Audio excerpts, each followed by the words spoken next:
2002 সালের পর বিশ্বকাপে সোনালী ট্রফিটা ছুঁয়ে দেখেনি ব্রাজিল। একে একে কেটেছে কতগুলো বসন্ত।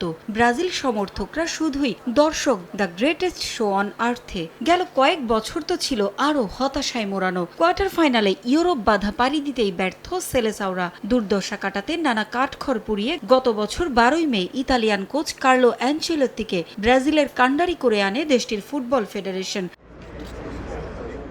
ডন কার্লোর মন গলাতে নানা প্রতিবন্ধকতার মুখে পড়তে হয়েছিল সিবিএফকে, তবে শেষ পর্যন্ত সফল হয় তারা। অ্যানচেলোত্তির ছোঁয়ায় 2026 বিশ্বকাপে সাফল্য খরা কাটাতে চায় সেলেসাওরা। এবছর জুলাইয়ে শেষ হবে অ্যানচেলোত্তির চুক্তির মেয়াদ। এত কষ্ট করে যাকে আনা হয়েছে কোচ করে, সেই কার্লোকে এত সহজে হাতছাড়া করতে চায় না ব্রাজিল।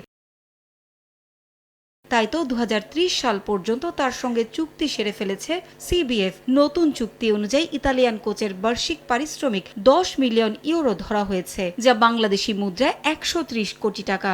এত অর্থে এর আগে কাউকে কোচ করেনি দেশটির ফুটবল ফেডারেশন। এ মাসের শুরুতে যুক্তরাষ্ট্র সফরে ফ্রান্সের কাছে 2-1 গোলে হারলেও ক্রোয়েশিয়ার বিপক্ষে 3-1 গোলের জয় পায় ব্রাজিল।